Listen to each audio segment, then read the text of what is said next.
What's up, Nathan? Happy Thursday, man. How are you? Good, man. How are you doing? Doing great. I'm doing great. So, in the spirit of consistency, our 1 o'clock, we are going to release this at 1 o'clock. It's recorded, it's pre recorded. So, today we're not going to be live, but we still want you guys to comment in the comment section if you have any questions or any feedback on today's episode. So, what are we talking about today? CRMs, how to choose them. Finally. What the are we on? CRM Week 4. What they Week don't want you 4. to know. What they don't want you to know, what the CRM companies don't want you to know. And Nathan and I, we talk about this all the time. We feel like there's so many options out there for agents when it comes to selecting a CRM. And we see it every day. Agents paying, tons of money for access to a CRM that they simply don't use. And they were, lured in by what we call shiny object syndrome. So a lot of these companies will go out there and they will, talk up these features, these amazing features that their CRM provides that promises you the world, that promises to, add hours to your days or automation. And the reality is the features simply don't work. Right? They don't work, or you just don't use them in your business. And so you buy for one reason, right? For the shiny object syndrome, but you never use it in your business and you never really, gain traction with the CRM. And that's what we're trying to avoid by today's discussion, right? Yes. So with that being said, we were just going to kind of break down. And we'll mention a few CRMs, by the way, guys. Obviously, we have 2 at All City. I'll mention a few other ones. But we're kind of going to break down what you should look for in a CRM and the things that you should just disregard. If you're out shopping CRMs and they're telling you about these things, what you should just be like, well, I don't really care about that because it does not pertain to me. Right. And let me add something real quick here, Nathan.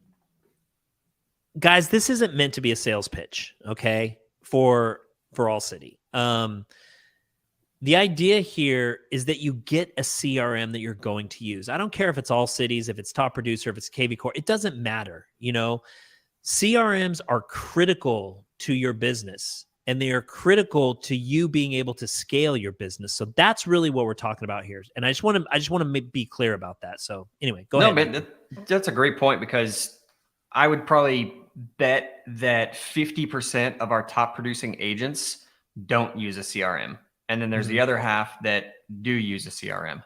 So to me, we've even had agents contact us where we've set them up on a CRM, set them up for the website, but they've been in business for 25 years. And that's just not how they've ever operated. And they come back and they're like, I have no use for this, man. No one's going to this website. I'm never going to use the CRM. I haven't for 2.5 decades. So there's just no point whatsoever. I don't recommend that because stuff can definitely fall through the cracks. And when you have a CRM, you can make sure that does not happen. Right. Going back to like one of our first episodes when we talk about, everyone out there knows a couple of real estate agents. So if that's the case, you guys are all fighting for each other's business. Now, that being said, there's a lot of the pie out there. You don't need to worry that you're not going to be able to get clientele or anything. Because you will. Yeah, you will. You're going to get referrals. But yeah, even, when it comes down to leads, which is a big thing that CRMs will try to get you with. You have to understand that if everybody knows a couple of real estate agents, then how come there's, how is anybody even able to purchase internet leads if everyone knows a real estate agent? It doesn't make sense. You're just buying someone else's database. Exactly. So, all right, Nathan. So let's talk about, what do you think are some important things to consider when you're evaluating these CRM platforms? So I would say number one, and this can be kind of tricky. You need to get some demos to figure this out. But number one, looking at just how user-friendly you view it. And when I say that, I would get down to the level of, you want to know exactly what it looks like when you're on an individual client's profile page. That's probably the most important thing to me because I've seen individual client pages where when you're on them, it's like, okay, well, I've got their name and phone number, and then you've got all these other tabs that you have to open up to see, when you last sold them a home, or if they've got kids or dogs or anniversary dates. I prefer one where you can just kind of see all of it together, and you can see your past notes, and you can scroll through and see when you've contacted them.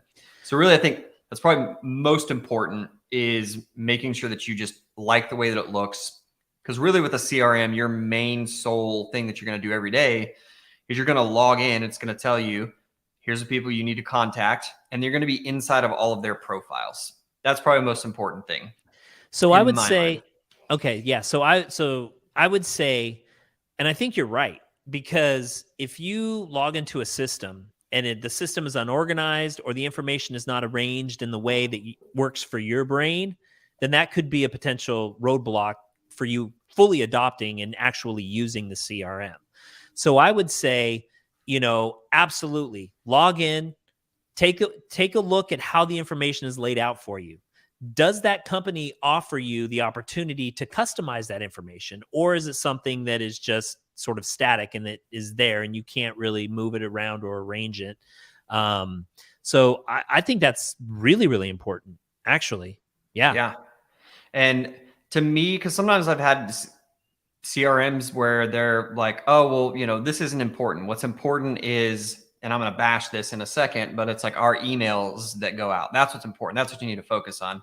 And Mhm. to me, it actually reminds me of, I was looking for a new like fitness tracker, and all the fitness trackers have gotten away from tracking your steps. And for me, I'm like, that's like what I need. That's like the Right. base. If you're getting 10,000 steps a day, you're on track. But they've all taken that away. They're like, oh, don't worry about that. We're going to track all this other stuff for you that makes Mhm. no sense, and it's just going to give you a thumbs up whether or not you're doing great. I personally don't like that at all. Right. Right. So with the CRM, it's like, no, I want to be able to see all this stuff in one place when I'm inside of this person's profile. Exactly. Okay, so the first thing, make sure that the information that you want to see is there and that the CRM allows you the opportunity to organize it in a way that works for you. Perfect. Okay, number Yeah. 2, what's your second thing to consider? Really, everything else I think is going to fall into place, because the number two thing that you need to just make sure of, which is a fairly simple one, just that you can set future dates to be able to talk to clients, right? Right. If you have someone in your database that does not have a future contact set of some sort, you might as well just throw them away. So if you have just like we talked about, was that last week, if you've got a 2,500 person database, you better have 2,500 future contacts set. Otherwise, you're just kind of throwing these people to the curb, right? There's no point in even having them in there, because a lot of people, it's just kind of like a pipe dream that, oh, one day I'll start doing email marketing to these people. And I can tell you guys, I've been in this business a very, very long time. The amount of agents I hear on a regular basis that are like, I want to start doing email marketing. I know of like 5 agents that actually do true email marketing Mhm. once a month on a consistent basis. It's another job, you know? Right. So just to be clear, we're not talking about a drip campaign or some sort of automated email. We're talking about the ability to set a date when Mm-hmm. you're going to reconnect with that client or that contact, and then having the CRM notify you, hey, it's time to call Dathon. Today's the day. Yeah, that's Okay. it. Yep. The other thing that I would say to look for after that is calendar syncing. If it can sync with your calendar, that's very, very ideal. Most of them do this. It should not be a problem. But that way it's easy for you to, you can get alerts on, if it pushes to your calendar, you can get alerts on your phone like, hey, here's who you need to call today. Or, you're able to look at, like, let's say you talk to a past client and they're like, yeah, actually, we need you to come talk to us about listing our home. You can easily look at your calendar and make sure that you have, date and time Mhm. available. So for me, that would be probably the third thing on the list. And really, now Right. I want to talk about all the fluff. Okay. All the shiny objects. Yeah. So, because to me, those are the number one things. I'll probably mention some other stuff that I think is handy to have in a CRM, but those three things that we just talked about, to me, that's the most important. Honestly, could care less if you can email out directly from the CRM. I could care less if you can text directly from the CRM. To me, I'd prefer to keep that stuff separate. Other people, they might like it in one place. I'm just a very minimalist when it comes to technology and things like that. And so I would rather, let's let my email client do what they do best and email, right? Let's let the CRM do what they do best, which is a CRM is nothing more than a Rolodex, right? That's Yeah. all it is. It's Right. literally a digital Rolodex.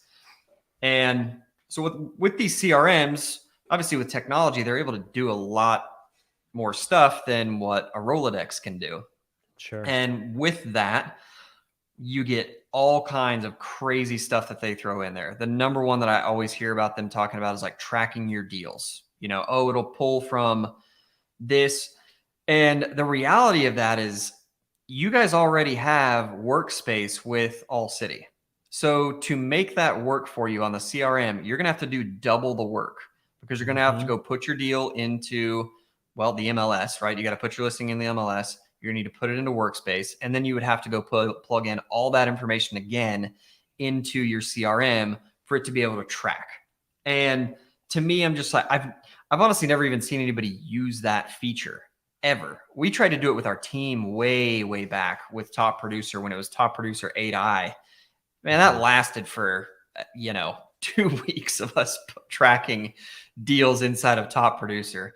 After that, it was like, it was just a huge waste. Well, and from an agent standpoint, I don't know why that data. I don't know what you would do with that data. Because like you said, the deals are in workspace, right? If you're an All City agent, they're in workspace. If you're running your business like a business, you should have probably QuickBooks or some other accounting software that's tracking your income, right? Yeah. And even like you said, with a huge team like you had, I mean, what do you do with that data? Yeah. It was really, especially because, I mean, with a big team like that, we were tracking data that was way more granular than what a CRM could even do, right?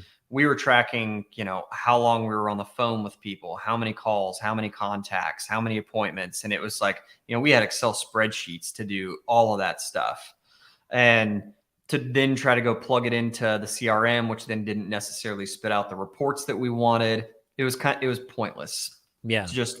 It's way, and this is, I'm going to mention a few other things. This is what CRMs will do. You'll get on the phone with them for a demo and they'll start talking about all these little things. And I think when you're on the phone and on a demo with them, you're like, wow, this thing does everything. It's amazing. But really, you probably just need those first three things that we talked about. That's the most important. And I think it's why a lot of agents, we've revealed and shared with you guys our numbers on the KV Core platform that we offer here. And guys, it's bad. The vast majority of agents that have KV Core have not even logged in the past 2 weeks, or even in the past week. If you haven't logged in your CRM in a week, you're not using your CRM.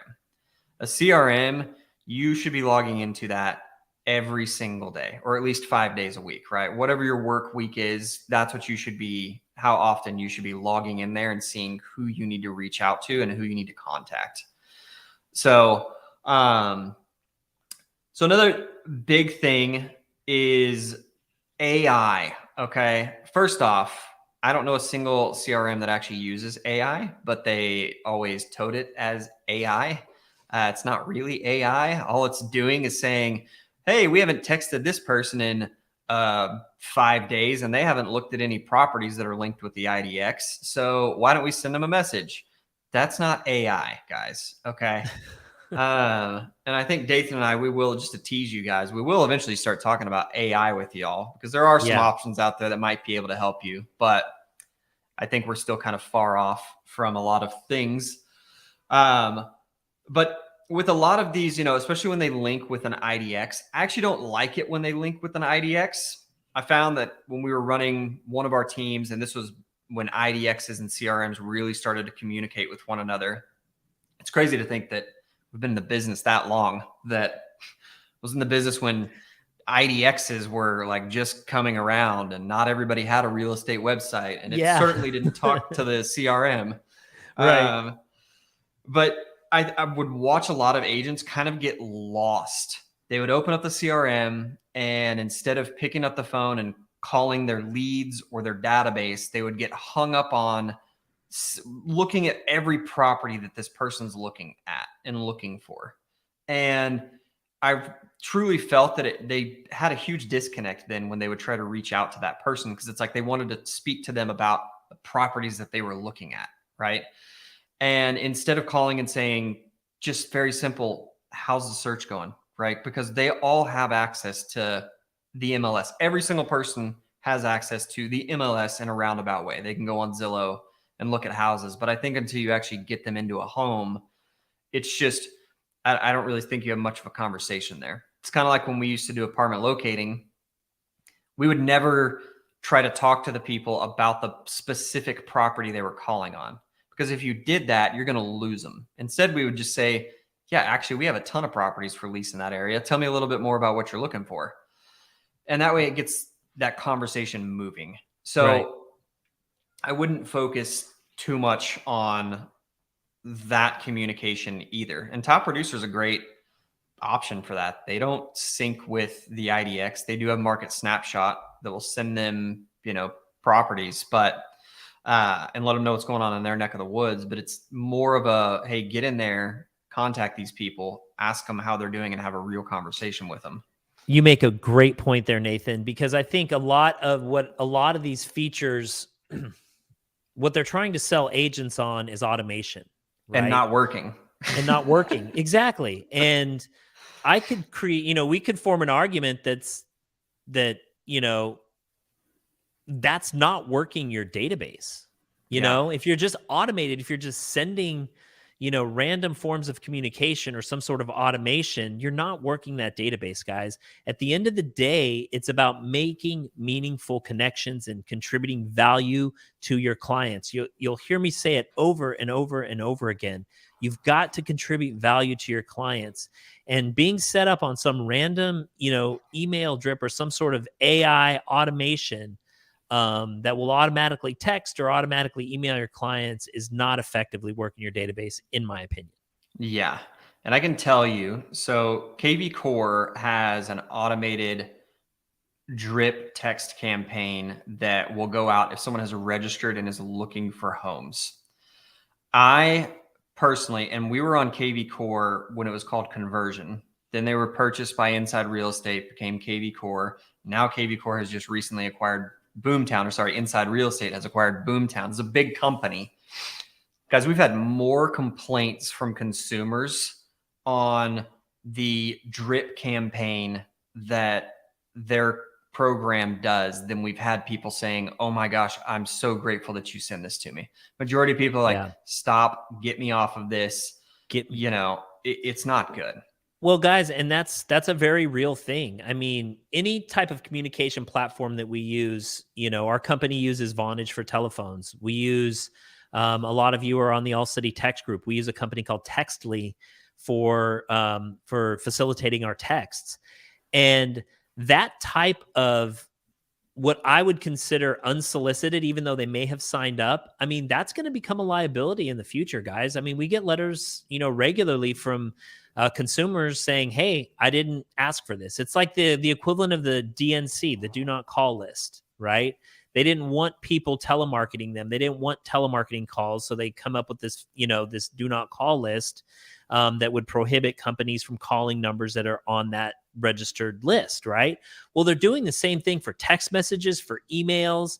So, a lot of these features that CRMs offer, and while it is an opt-in, right, to the average consumer, it's a nuisance if you're not providing value, So I don't know. Yeah.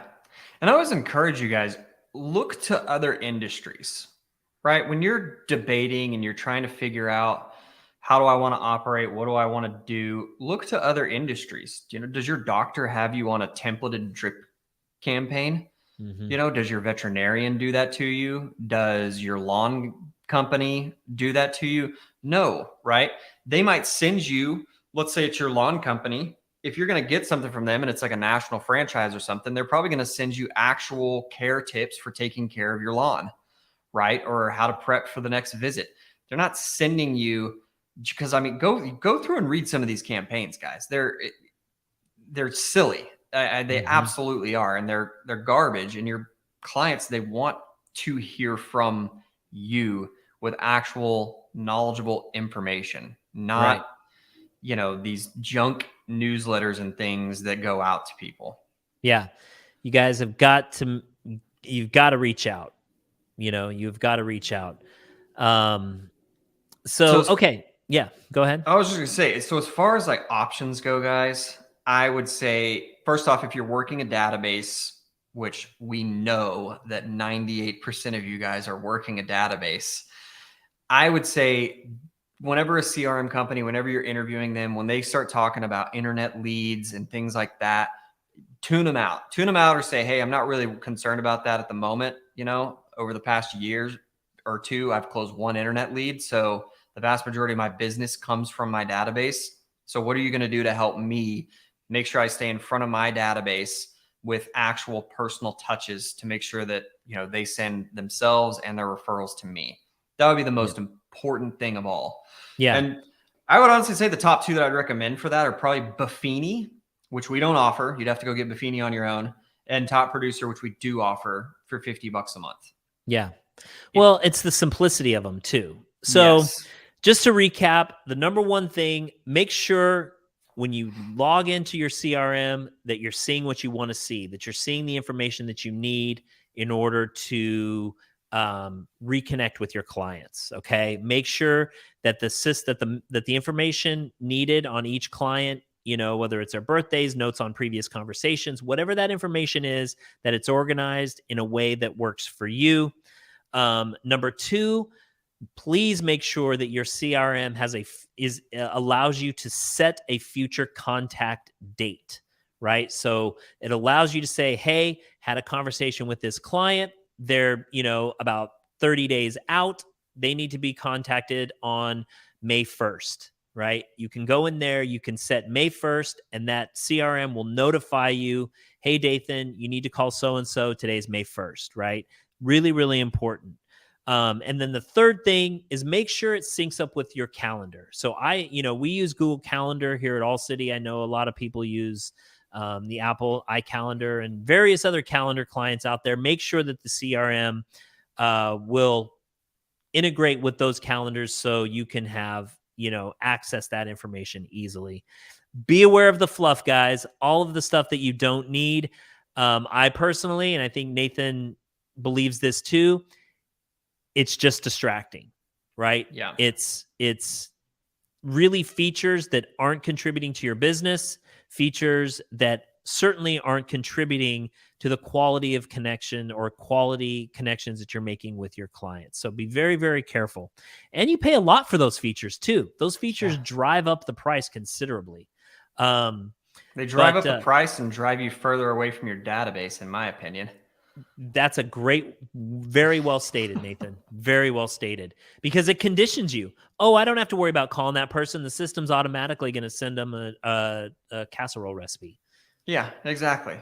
Or it's going to send them, a happy birthday email on their birthday. Right. Yeah, I can tell you right now, I have vendors that we work with. My lender, you know what I get on my birthday? A handwritten card from him. Yeah, exactly, guys. Who do you think I'm referring to? Who am I going to, advertise my business, or who am I going to, because I don't refer people. I'm very hesitant to refer people. And I think a lot of people out there are like that because, you refer somebody, you put your name on the line. That's right. And it goes back to the communication plan, because at the end of the day, guys, we all want tailored communication. Okay. We all want tailored communication. If someone said, hey, what kind, if you know what your clients find valuable, if you understand what they're looking for in the communication, you can tailor that communication to each individual client. So like Nathan said, his lender sends him a handwritten birthday card. It's not some, system generated happy birthday. Yeah. That's meaningless. you Yep. know Not only that, it, like you said, it works against you in a way, because everybody knows, so and so didn't send this to me. They didn't take the time to personally go, oh, today's Nathan's birthday, I need to reach Yeah. out. Or, so Yeah. anyway, it just winds up being junk, guys. So I think one of the other questions, I'm just sitting here, I was thinking one of the other things that I know people might ask about is, okay, well, let's say I do want to email a good portion of my database something. Let's say that I do want to start doing a newsletter campaign or something like that. Guys, I have yet to see a CRM that is actually fit for that job. If you're wanting to do a newsletter campaign of some sort, you need to go look to a professional newsletter style company. You need to go look at MailChimp, MyEmma, Aweber. Constant You need to look contact. at, Constant Contact, something that has a true like drag and drop builder for you to build these out, has double opt-in, is completely covered on all the Can-Spam Act laws. Something that's going to protect you. And just so you know, guys, that's a very serious decision. This is the other reason why I don't think that you should have this with your CRM. I watch agents all the time bounce around from CRM to CRM. When you pick an email newsletter company or an email sending company like Constant Contact or MailChimp or Aweber, that's a lot of the times a lifetime commitment, guys. You can't move. You can, but it is not easy to move a double opted in email list from anywhere. And if you're moving and using your CRM as your main source for blast emailing out your database, and then you try to move them somewhere else, you're putting yourself at risk to be dumped into the spam folder.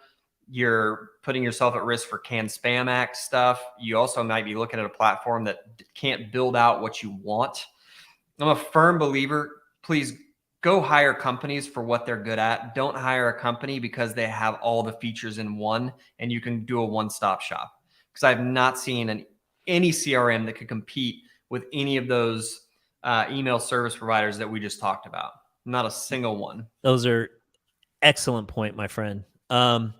Okay, guys. Nathan, did you have anything else that you wanted to add? That is it. Okay. Sounds good, guys. So we'll be back next Thursday, 1:00, probably recorded again. But, like I said, guys, comment below. Let us know your feedback. Let us know your thoughts. If there's anything that you're interested in upcoming episodes, let us know. We'll record it. We'll evaluate it. We'll put something together for you guys, and we'll get it released. But I really like what you said about the professional email campaign companies. Maybe we'll do something on that when it comes to CRM, needing a simple CRM that does what it does best, and then adding to it an email campaign where you have a lot more flexibility to customize a communication and really establish that double opted in contact list. So you bring excellent point, man. Excellent. And maybe we talk about how All City corporate, how we run things. Yeah. No, that might great. help you guys out to hear all the different systems we're on. We don't have one system to communicate with you guys and stay in touch. There's several. So we have learned a lot. Yes, we have. But anyway, good to see you again, man. We'll see y'all here next Thursday at 1:00. Take care. Enjoy your week. Bye.